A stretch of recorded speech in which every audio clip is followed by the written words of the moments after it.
10 years ago when we started this, I had this idea that we might be able to create a new community built around the realities of the modern world where problem solving requires government, the private sector, and civil society to work together. So rather than bringing people together just to talk about problems, we had this crazy idea that we would actually ask people to make a commitment to do something about it. That we would all stop making the perfect the enemy of the good. That we would all stop focusing on what we couldn't do and think more about what we actually could do to make a difference.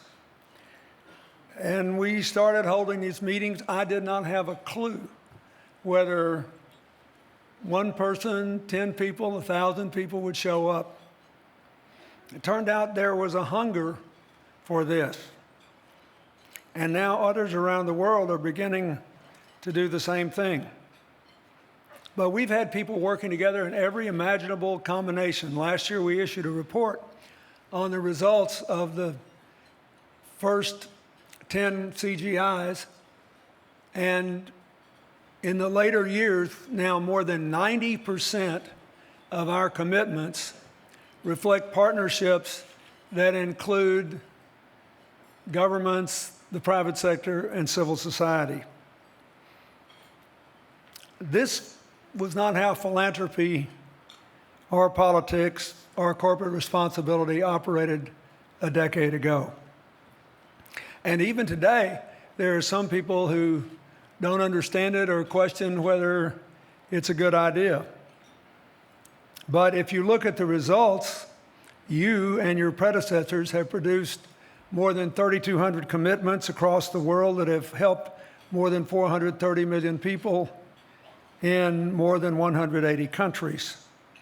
46 million children have access to better education, more than 110 million women and children better access to maternal and child health care. More than 27 million people increased access to clean drinking water.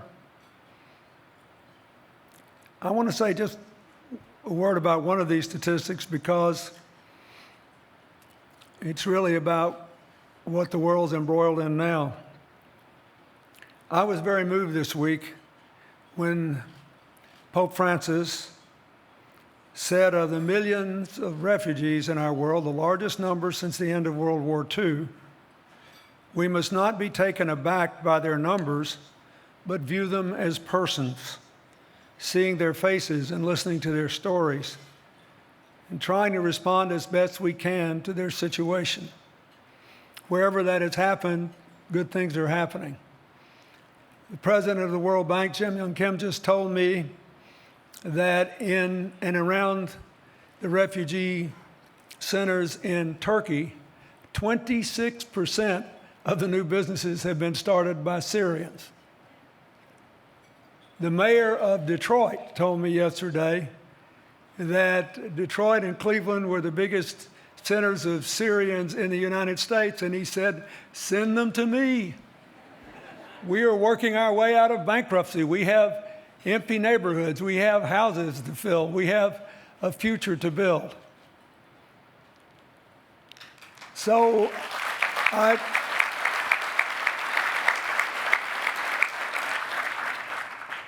everybody knows what's going on. We're in the middle of defining the terms of our interdependence in a world where so much of our identity is caught up in our differences.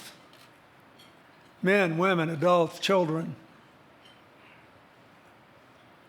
Muslims, Christians, Hindus, Jews, Buddhists, you name it. And there are those who believe that that's all that matters. ISIS seeks to redraw the boundaries of the Middle East because they were imposed by colonial powers after World War I to reestablish a caliphate which brooks no difference. So they pick on the tiny sects of Yazidis and the 200,000 Samaritans left on planet Earth. The Samaritan was often reviled in biblical times and is the source of one of the most important parables in the Christian Bible. So we have to decide. But we are deciding here by what we do, not just what we say. So our job as citizens, those of us who have no political power, is to do what we can to build up the positive forces of our interdependence and reduce the negative ones. I'm very grateful to Bob Harrison and all the people at CGI, that wonderful group. You ought to see all the kids that work for CGI, the people that make the rest of us look good. It looks like a mini UN.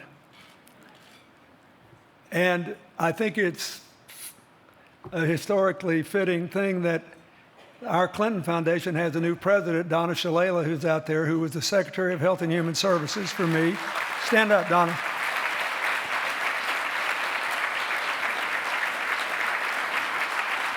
Donna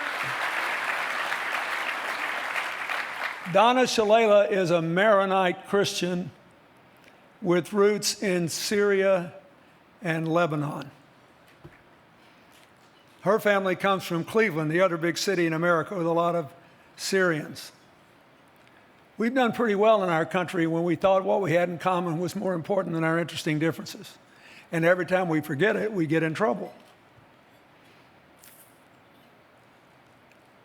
We act like all the news is bad because it's natural that the bad news and the problems command the headlines, but let's not forget the trend lines. More than 1 billion people have escaped extreme poverty since 1990, and the Millennium Development Goals, because they just expired, on reduction of extreme poverty was met. The Millennium Development Goal in healthcare was met and exceeded.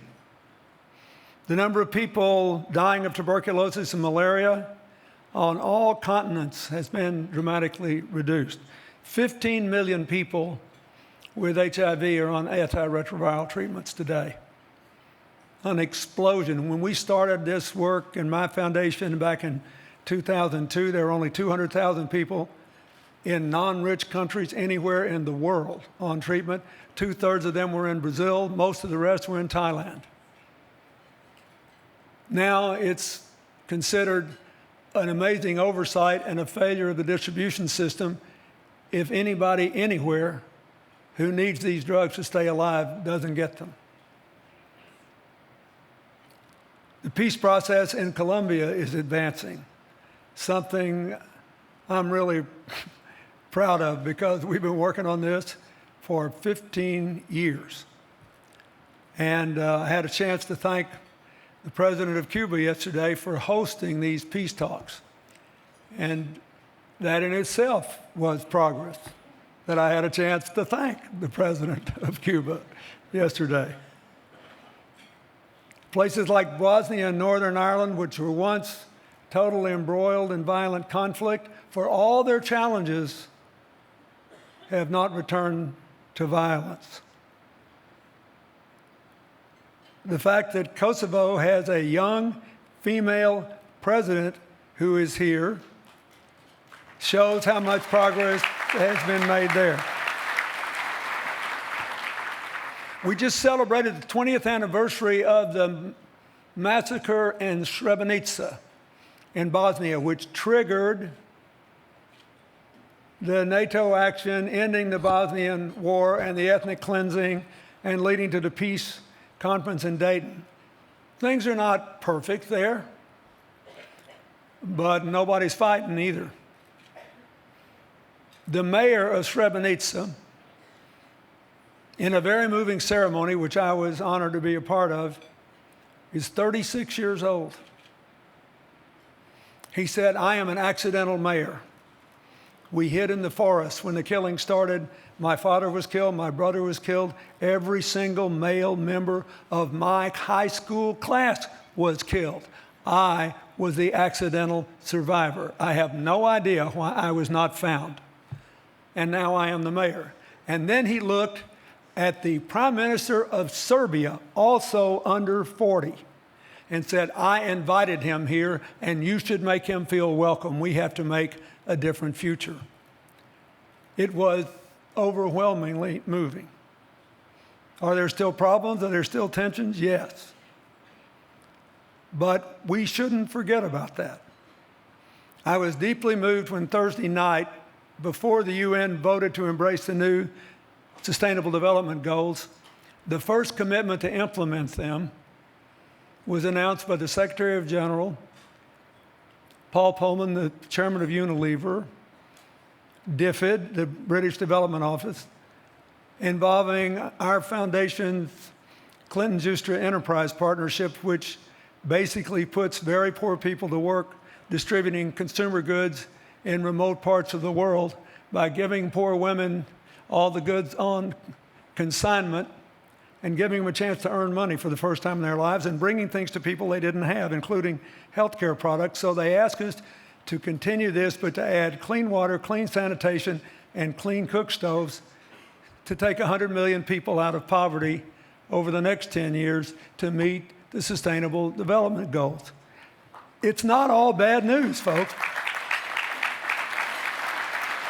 It is projected that in this coming decade, 6 of the fastest growing economies in the world will be in Africa, including 2 represented here, Namibia and Rwanda. The president of Nigeria just became the first president of that country to publicly declare his private assets, to say we will have no corruption while I'm here. If he does that, you won't have to worry about the rest. They'll grow the economy like crazy. I'm not trying to minimize the problems. I'm trying to say, if this can happen, we can deal with these challenges. But you ought to thank the people who are here, who are trying to hold Jordan together, who are trying to hold Lebanon together. My friend Elias Boussab there had a cushy job in Dubai. Is head of in the American University at Dubai. He's a Lebanese. He gave it up to go home to become the education minister, to step into the cauldron because he loves his country and he doesn't want to see it torn apart and all the troubles of these big countries. There are people out there who have their lives on the line, who believe that we can get through these challenges just as we have those of the last decade. And I don't believe that we can depend upon governments alone to do this. So we have to do our part. But you ought to be optimistic. Don't ever confuse the headlines from the trend lines, or today's problems from the possibility of tomorrow's solutions. 10 years from now, somebody will be here. I'd like it if I could outlive every man in my family for 100 years and be one of them, but we'll see. But somebody will be here, and they will be amazed at what we were grappling with 10 years before. Somebody said to me, oh, this Iranian nuclear agreement, we're just kicking the can down the road. In 1979, when the United States and the Soviet Union were continuing a pattern of arms negotiations and deals, if anyone had told them or you that in 1989 the Berlin Wall would be gone, the Warsaw Pact would be gone, the Soviet Union would be on its way out, and we would be living in a whole new world, people would have laughed. A lot can happen in 10 years, and our job is to make sure more good than bad happens in the coming 10 years.